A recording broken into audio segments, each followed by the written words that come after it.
en el capítulo número 1. Este capítulo número 1 de la primera carta a los Corintios. Déjeme decirle que la ciudad de Corinto era una ciudad que estaba en la costa, precisamente a unos cuantos kilómetros de Atenas, y era una ciudad que recibía muchas embarcaciones, era un puerto marítimo a donde llegaban muchos cargamentos, por tanto era una ciudad rica, una ciudad próspera, pero también una ciudad muy inmoral. Pero al mismo tiempo era una ciudad que competía con Atenas en el tema del conocimiento, de la filosofía y la sabiduría. Era una ciudad con mucha juventud, era una economía muy pujante, muy fuerte, muy poderosa. Por lo tanto, era una cultura que decía no necesitar de Dios, porque ellos tenían una religión politeísta que creían en muchos dioses, y de alguna manera ellos decían no necesitar de ese Dios que en un momento dado Pablo llega a predicarles. Pero mire, el verso 23, todo el capítulo 1 es interesantísimo, pero quiero leerle el versículo 23. Cuando Pablo llega a Corinto, verso 23 dice, pero nosotros predicamos a Cristo, ¿cómo? Crucificado. Para los judíos, ciertamente tropezadero, y para los gentiles, locura. O sea, para los corintios esto era locura. Mas para los llamados así judíos como griegos, Cristo, poder de Dios y sabiduría de Dios. Poder de Dios y sabiduría de Dios. Y el verso número 18 dice, porque la palabra de la cruz, verso 18 del capítulo 1 de Corintios, porque la palabra de la cruz es locura a los que se pierden, pero a los que se salvan, esto es a nosotros, es poder de Dios. Y dice, porque está escrito, destruiré la sabiduría de los sabios y desecharé el entendimiento de los entendidos. Aquí como que hay una confrontación, lo que Pablo trata de hacer reflexionar a esta gente, decirles, ustedes se creen muy sabios porque son filósofos, porque tienen a sus filósofos, a Sócrates, a Aristóteles, eran precisamente personas que en ese tiempo eran los maestros de esta cultura en cuanto a la sabiduría y en cuanto al conocimiento. Y llega Pablo y les presenta este evangelio y dicen, estás loco.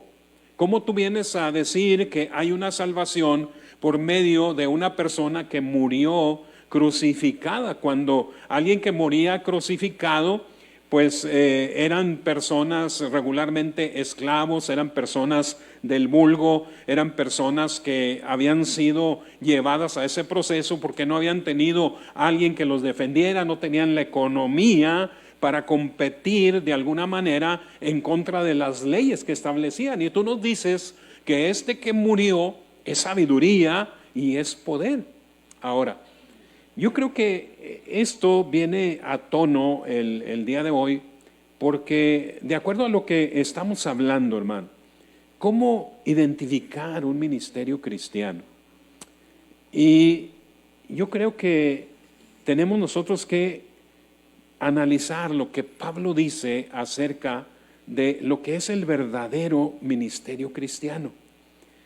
La segunda carta a los Corintios, si usted la tiene por ahí, quiero que vea el capítulo 3, el verso 1 al 3, son muy reveladores. ¿Cómo podemos identificar nosotros un ministerio cristiano? ¿Cómo usted puede saber que está en el lugar correcto? Ahora, nosotros no poseemos la verdad absoluta, estamos hablando de que la iglesia de Cristo es universal, es mundial. Y hay una iglesia de Cristo que Él identifica como suya. Entonces, ¿cómo identificar un ministerio cristiano? Número uno, fíjese lo que dice el verso 1 al 3 del capítulo 3 de la segunda carta. ¿Comenzamos otra vez a recomendarnos a nosotros mismos? ¿O tenemos necesidad, como algunos, de cartas de recomendación para vosotros? ¿O de recomendación de vosotros? Nuestras cartas sois vosotros, escritas en vuestros corazones, conocidas y leídas por todos los hombres, siendo manifiesto que sois carta de Cristo, expedida por nosotros, escrita con tinta, dice, no con tinta, sino con el Espíritu de Dios vivo, no en tablas de piedra, sino en tablas de carne del corazón. ¿Cómo identificar un ministerio cristiano? Por sus frutos. Por sus frutos. Pablo aquí está hablando de cartas de recomendación. Y dice, algunos nos están pidiendo cartas de recomendación, que nos recomienden quiénes somos, de dónde venimos, qué hemos hecho. Y Pablo le dice, está bien, yo les doy cartas de recomendación, pero mis cartas de recomendación son ustedes. Personas que habían sido llevadas al evangelio por Pablo, que antes eran pecadoras y ahora habían conocido de Dios y hoy servían a Dios con todo su corazón, y su conducta había sido transformada, había sido cambiada totalmente. Pablo de alguna manera les dice, bueno, la tinta puede destruirse, puede borrarse en una carta, pero cuando el Espíritu de Dios escribe en el corazón del hombre, es para siempre. Pablo añade que la epístola de Cristo ha sido escrita no en tablas de piedra, sino en tablas que son corazones de carne. ¿Cuál es el testimonio? ¿Cuál es la recomendación de este ministerio? Las personas que habían sido salvadas, las personas que habían llegado a un cambio de vida cuando se les presenta el evangelio de Jesucristo. Personas que habían tratado de cambiar y buscar la felicidad y encontrarla, no la habían encontrado en los dioses que los griegos y los corintios tenían. No la habían encontrado en las prácticas que ellos hacían para encontrar la felicidad. No la habían encontrado en el dinero que obtenían de ganancias por ser una ciudad, un puerto marítimo con muchos recursos. No habían encontrado la felicidad. Pero cuando Cristo llega al corazón de la gente, este Cristo predicado por Pablo, que para muchos era locura, ahí ellos se encuentran en Cristo la salvación, y dice, ustedes son mis cartas de recomendación. No es una carta escrita en un papel con tinta. Estas cartas fueron escritas en el corazón de los hombres. ¿Cómo identificar un ministerio cristiano? Por sus frutos. Si alguien me dice, hermano, usted dice que es pastor, que fue llamado, puede darme cartas. Pues la mayor carta, y que no se borra y que no se pierde y que no puede mentir, son las almas que han venido a conocer de Jesús a través de este ministerio. Eso no tiene vuelta de hoja. ¿Cómo identificar un ministerio cristiano? Número 2, lo tenemos ahí en el versículo 4 al 6 de esta segunda carta a los Corintios, de este capítulo 3, lo tiene por ahí. Porque diciendo el 1, yo ciertamente, perdón, estoy en la primera, es la segunda. Versículo 4. Y tal confianza tenemos mediante Cristo para con Dios. No que seamos competentes, fíjese lo que dice Pablo, por nosotros mismos, para pensar algo como de nosotros mismos, sino que nuestra competencia ¿proviene de quién? El cual asimismo nos hizo ministros competentes de un nuevo pacto, no de la letra, sino del Espíritu, porque la letra mata, mas el Espíritu vivifica. ¿Qué está diciendo Pablo aquí? Yo no soy competente por mí mismo. Mi competencia, el que me capacitó y me hizo competente fue Dios. ¿Cómo identificar un ministerio cristiano? Es aquel que ha recibido su competencia, su capacidad de parte de Dios. Es ahí donde nosotros tenemos que enfocarnos. Puede haber personas con mucha inteligencia, con mucho conocimiento, que nos dejan, ¿verdad? Pasmados por ese conocimiento. Pero la realidad y lo que Pablo está diciendo, dice, la letra mata, mas el Espíritu vivifica. Ahora, eso no quiere decir que no debemos nosotros de estudiar, de conocer, sino lo que Pablo está tratando de decir es aquí una combinación entre el conocimiento y la capacidad que da el Espíritu Santo. Eso es lo extraordinario. La defensa aquí del apóstol podría parecer una autoalabanza, pero aquí niega tal cosa. Dice que su confianza es para con Dios. Yo confío en Dios. Él es el que me da la capacidad. Y incluso él dice, les dice a los corintios en la primera carta, dice, cuando yo fui a vosotros, fui con mucha debilidad y temblor. ¿Qué es lo que está diciendo Pablo? Yo me puse muy nervioso, porque sabía a qué auditorio me estaba yo enfrentando. Gente con mucho conocimiento, con mucha capacidad intelectual, con mucha economía, con mucho poder en todas las áreas de la vida. Por eso yo temblé cuando me enfrenté a ustedes. Pero ahí es donde él dice, ¿verdad? Cuando estuve con ustedes. Pero ni mi predicación ni mi persuasión, dice, fue otra que presentarles a Cristo y a crucificado. La competencia de un ministerio cristiano proviene de lo alto, proviene de Dios. Es lo que dice 1 Corintios 2, 3 al 4. Y estuve entre vosotros con debilidad y mucho temblor y mucho temor. Y mi palabra ni mi predicación fue con palabras persuasivas de humana sabiduría, sino con demostración del Espíritu y de poder. Es el momento, hermano, de entender que cada uno de nosotros, nuestra competencia viene de Dios. Depender de Él totalmente. Tenemos que entender esta parte. Somos una sociedad muy intelectual, con mucho conocimiento. Hoy me sorprende, hermano, este tema de la inteligencia artificial, que ya tiene algunos años, pero que en este tiempo está detonando en una forma, ¿verdad?, que da miedo.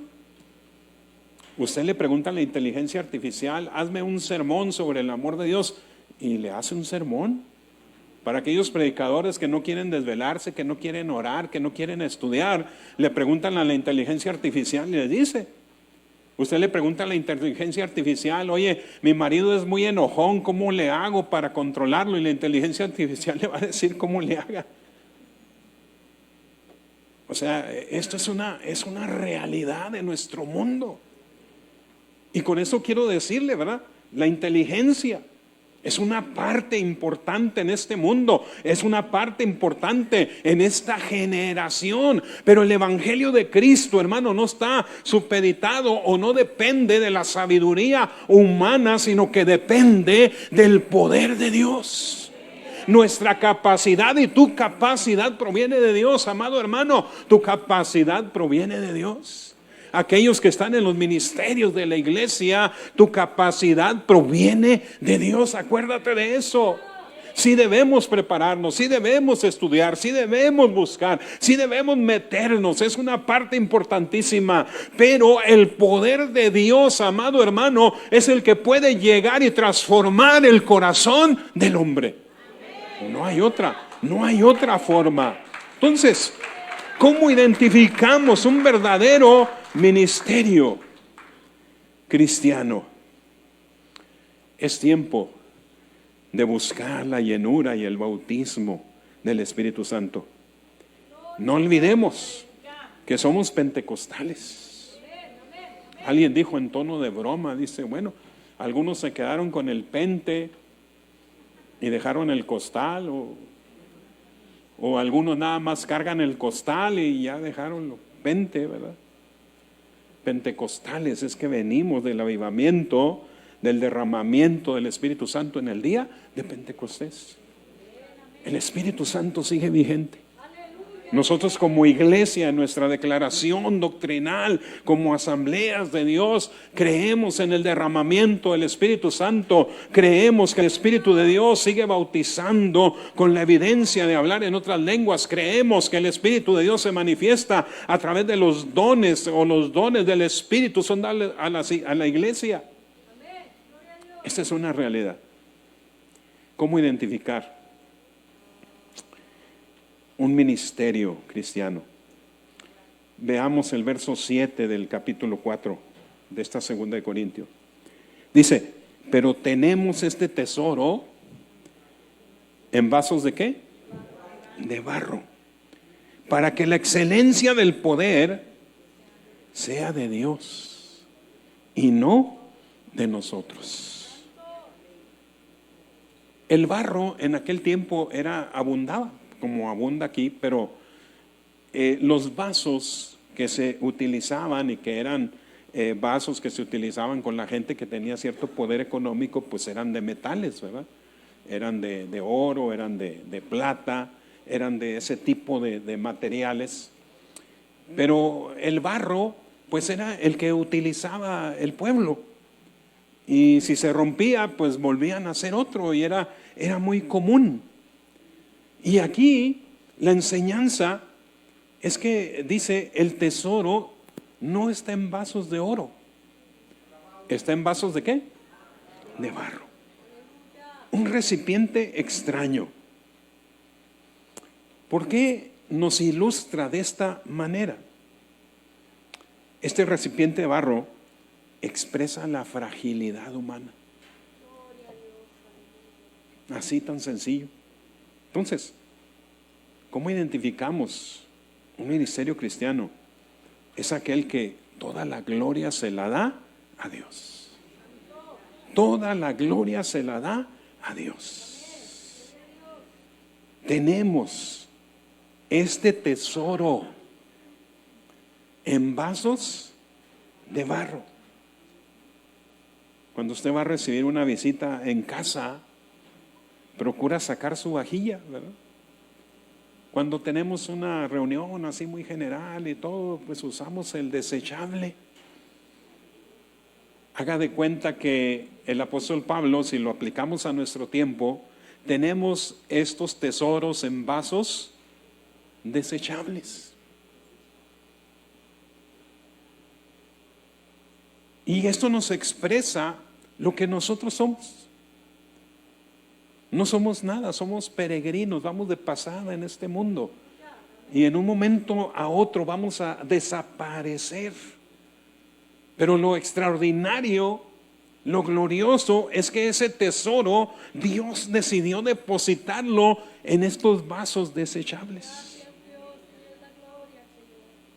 Los vasos de barro, a diferencia de los que existían de bronce, eran desechados fácilmente, debido a que siempre había barro disponible, y aparte eran muy económicos. Entonces, ¿cómo vamos a identificar un verdadero ministerio cristiano, hermano? Es aquel que toda la gloria se la da a Dios. Todo el reconocimiento es para Dios. Porque a veces llegamos a creernos que nosotros, no, si no es por mí, si el Señor no me hubiera llamado a mí a este lugar, aquí no existía una iglesia como esta. No. Si aquí existe una iglesia es porque a Dios le plació. Y él de toda su rebaño, de todas sus ovejas, le plació llamarme a mí un vaso desechable. Usted es un vaso desechable, discúlpeme. Sí, tal vez, ¿verdad? Utiliza ropa de marca, ¿verdad? Tenis de marca, perfume de marca. Pero eso no le quita que es un vaso desechable. Sí, me he preparado, he estudiado, he hecho, he logrado, pero eres un vaso desechable. Un ministerio de Cristo, la gloria siempre se la va a dar al Señor, sin duda. Lo débil y lo menospreciado escogió Dios para avergonzar a lo sabio. Entonces, no podemos menospreciar por la apariencia. El apóstol Pablo, dicen que su apariencia, su imagen, no era la de una persona elegante, pero tampoco físicamente era una persona atractiva. Dicen que era una persona bajita de estatura, muy frágil. Su apariencia. Y él mismo lo dice, ¿verdad? Tal vez la apariencia es menospreciable para ustedes, pero lo que hay por dentro, dice, es lo que vale. Y dice que cuando iba camino a Roma, después del naufragio, y que lo embarcan por ahí y llega a una de las costas, y dice que acercándose, caminando a Roma, salen de los pueblos y dicen: hey, ahí viene caminando el apóstol Pablo, viene ahí con un centurión y con algunos soldados y va caminando rumbo a Roma. Y dice que la gente salía a mirar al gran apóstol Pablo, pero cuando lo miraban, su apariencia, se desilusionaban. Tal vez ellos esperaban ver, ¿verdad?, una persona alta, ¿verdad?, fornida, bien vestida. Sin embargo, él venía de meses de naufragar, de andar de aquí para allá, el pelo crecido, o sea, no iba arreglado, pero Pablo les dice: lo que vale es lo que hay por dentro. Entonces, un verdadero ministerio cristiano es aquel que le da la gloria a Dios. Y él lo dice en la Nueva Traducción Viviente, dice: pues algunos dicen, las cartas de Pablo son exigentes y fuertes, pero él en persona es débil y sus discursos no valen nada, decía la gente al mirar su apariencia. Mas Pablo dice: me tuviste por digno, me tuviste por digno, me tuviste por fiel, poniéndome en el ministerio, me tuviste por fiel, haciéndome tu hijo. Usted, Dios se fijó en usted no por su apariencia, se fijó en usted por el amor que Dios tiene hacia nosotros. Es por Él, hermano. La gloria es de Él. ¿Cómo identificar un ministerio cristiano? Número 4. Lo vemos en versículo 8 al 10 de este mismo capítulo 4.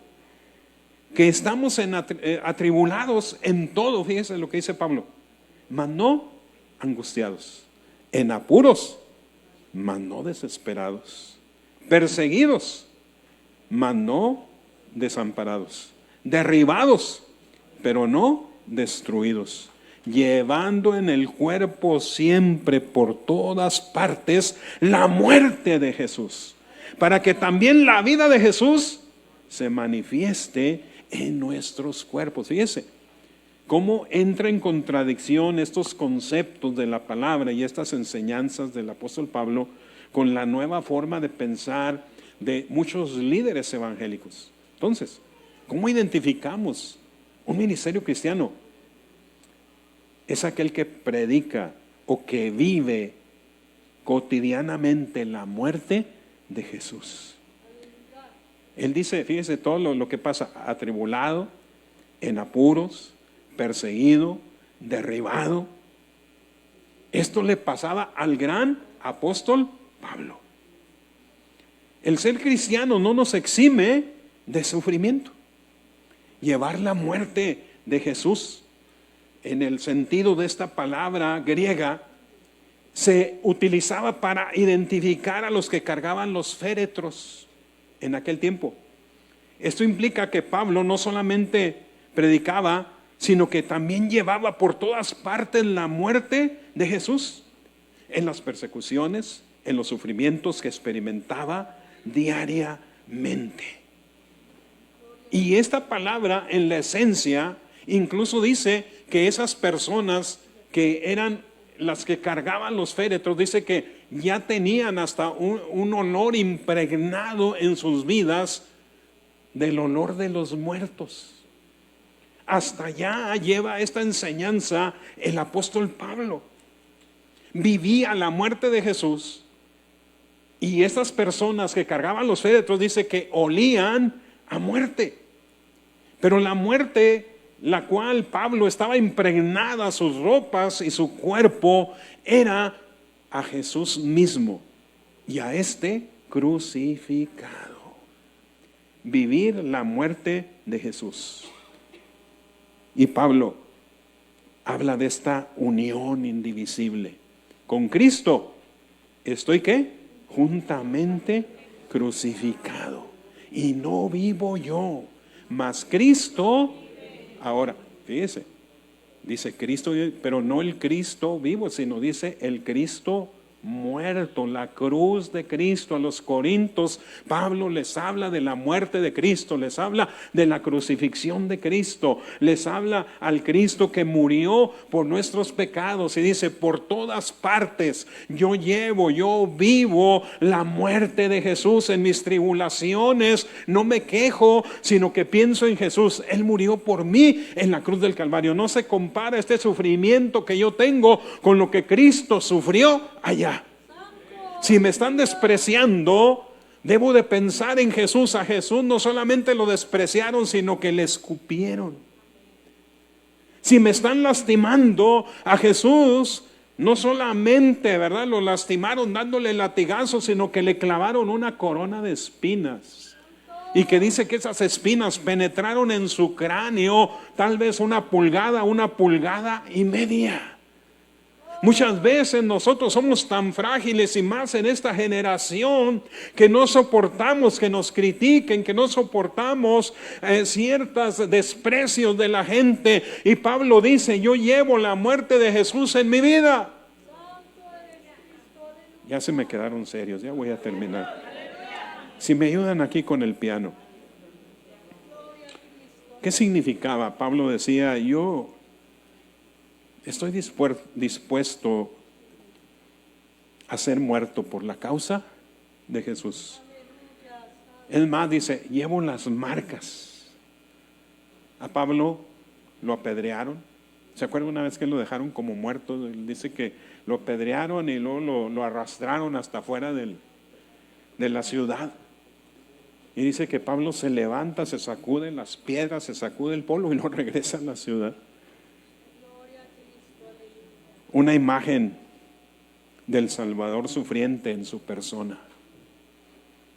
Pablo consideraba su cuerpo como un cadáver, un muerto viviente por la causa de Cristo. Yo creo, amados hermanos, que esto es identificarnos con un ministerio cristiano.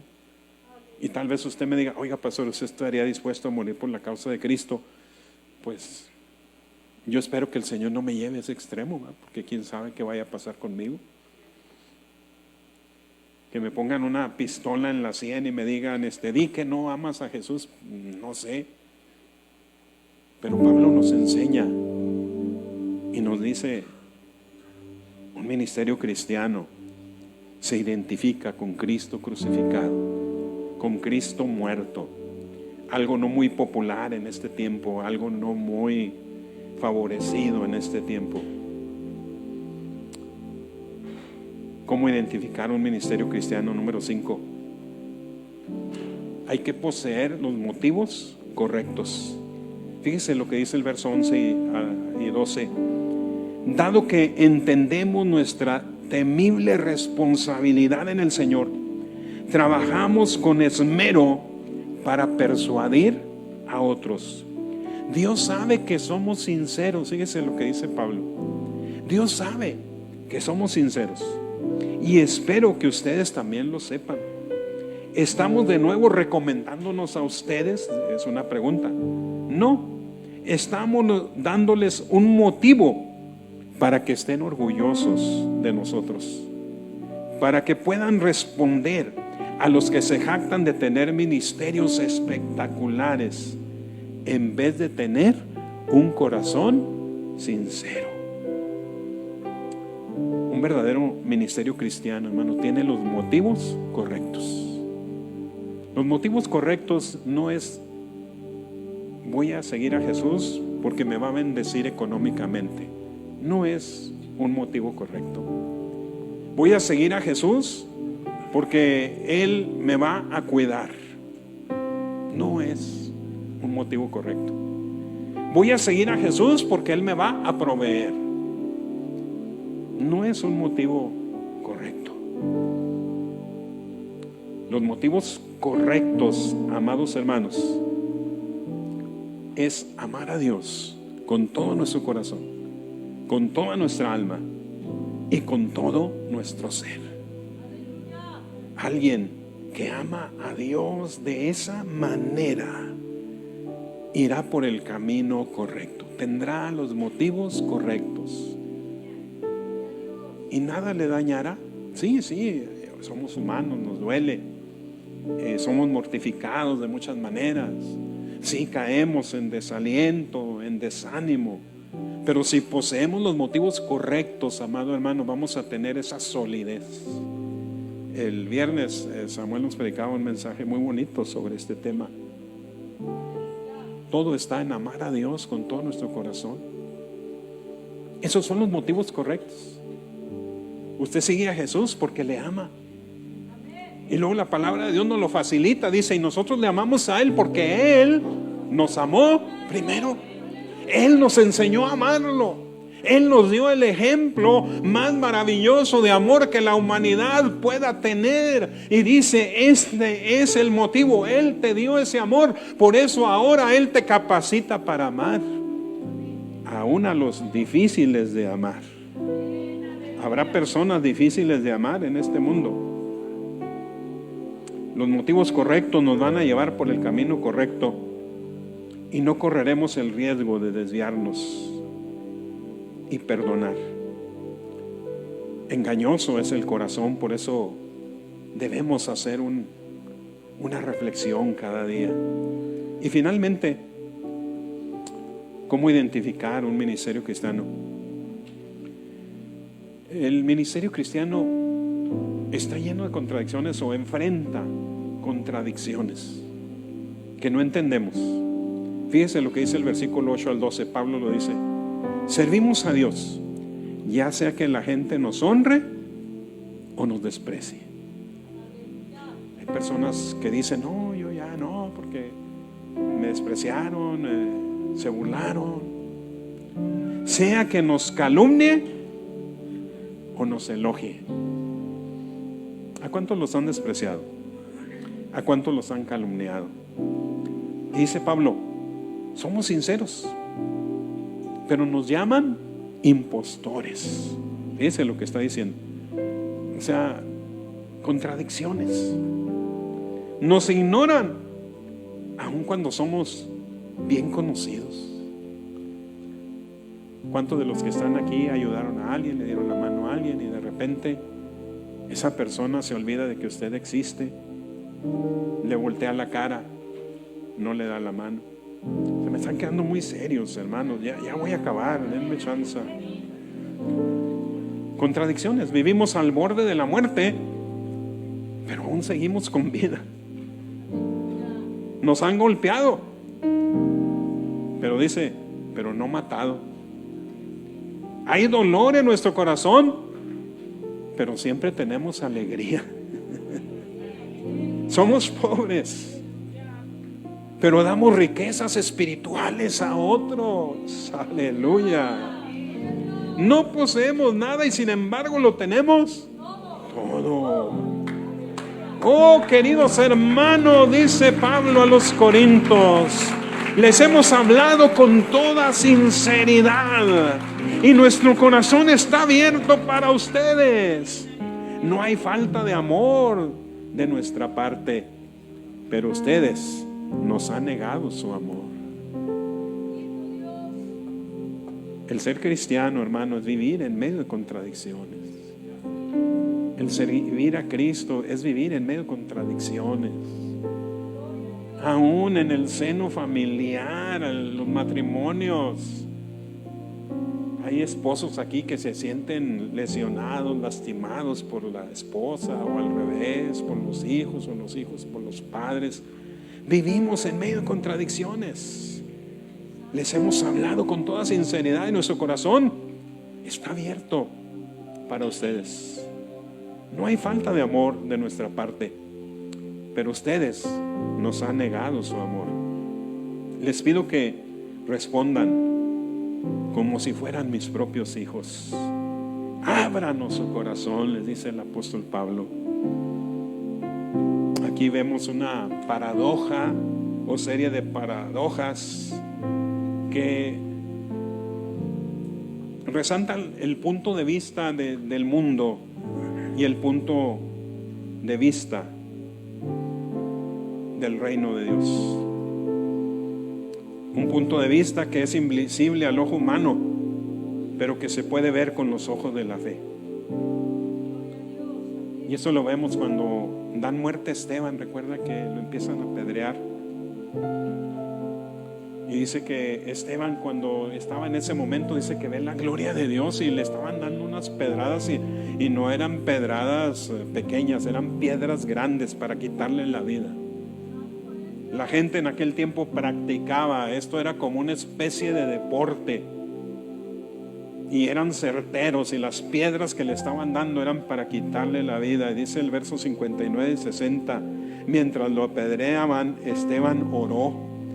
Yo no sé cuántos puedan orar cuando le están dando de pedradas. Señor Jesús, recibe mi espíritu. Y cayó de rodillas gritando: Señor,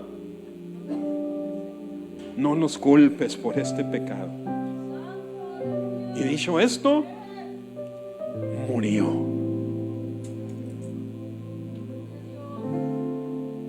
Como se habrán dado cuenta,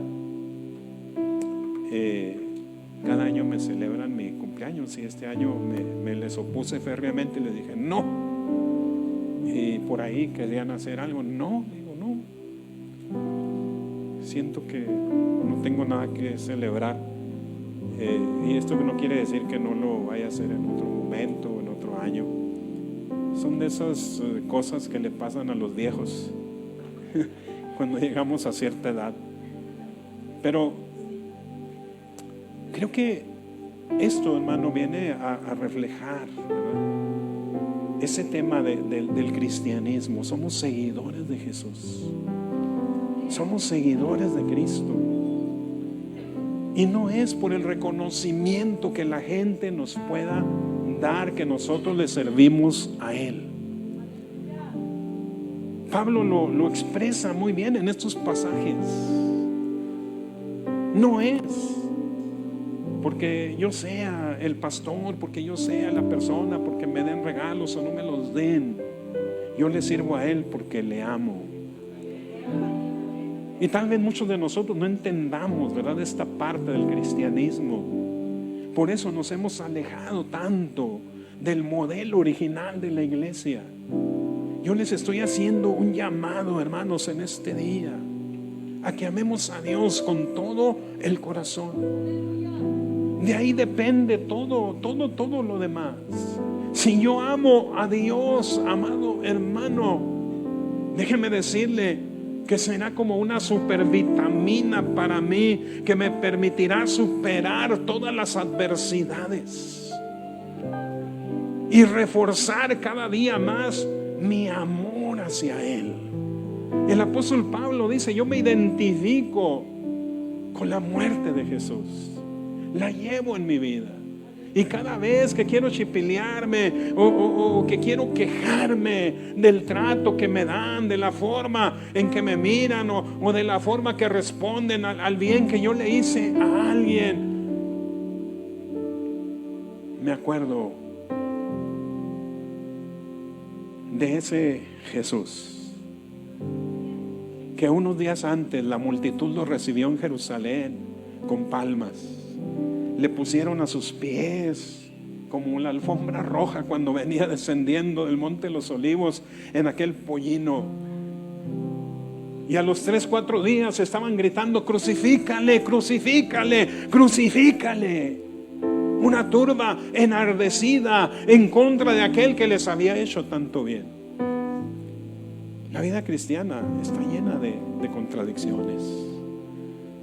Por eso mi preocupación y mi afán, amados hermanos, es decirles: la vida cristiana es maravillosa. La vida cristiana es lo mejor que nos ha pasado en la vida, y que ciertamente no va de acuerdo con el mundo, no compagina con el mundo, no compagina con los ideales del mundo. No queramos parecernos al mundo, no queramos disfrutar lo que el mundo nos da y servir a Cristo. Eso no se puede. Es como el agua y el aceite, no caminan. Pero el servir a Cristo, amado hermano, es lo mejor que nosotros podemos hacer para llegar al final de la carrera con gozo. Como Pablo dijo: estoy llegando al final de la carrera con gozo. No hay amargura en mi corazón, no hay tristeza, no hay rencor, no hay un espíritu de venganza. Yo estoy mirando mi objetivo hacia adelante. Es hacia donde vamos. Cristo vino a darnos ese ejemplo. Y yo seguiré predicando. Yo seguiré predicando esta palabra. Que hoy se piensa de una forma distinta. Que hoy se ponderan otros valores para que la gente se sienta contenta. Mi objetivo aquí no es hacerlo sentir contento diciéndole que usted va a ser rico, que va a ser próspero, que va a tener bienestar. La palabra de Dios es clara, dice: busca el reino de Dios y su justicia, busca primero eso. Y dice: y todo lo demás será añadido. Pero hoy la iglesia busca las añadiduras y al final quiere buscar a Dios. El mensaje del viernes me hizo reflexionar bastante en ese principio, y hoy por eso les comparto esta enseñanza. Vamos a seguir a Cristo, vamos a seguir al Señor, vamos a predicar al Cristo verdadero, al Cristo de la cruz. Vamos a hablar del Cristo que demanda santidad de su iglesia. No vamos a caminar en dos aguas o en dos caminos. Vamos a caminar por el camino angosto. Paraos en los caminos y preguntad por las sendas antiguas y andad por ellas. No queremos ser legalistas. No, yo no hablo de eso. Yo hablo de una relación íntima con Dios. Que ese amor nos lleve a respetarlo, a honrarlo, a seguirlo, a decirle no al pecado, a decirle no al mundo. Yo sé que usted ha enfrentado y está enfrentando situaciones complicadas en la vida, en su familia, en su matrimonio, en su vecindario, en su trabajo, en su economía. Todo esto, todos lo enfrentamos en una u otra medida. Pero si vamos tomados de la mano de Dios, déjeme decirle que el Señor nos va a llevar a tener la victoria en Él.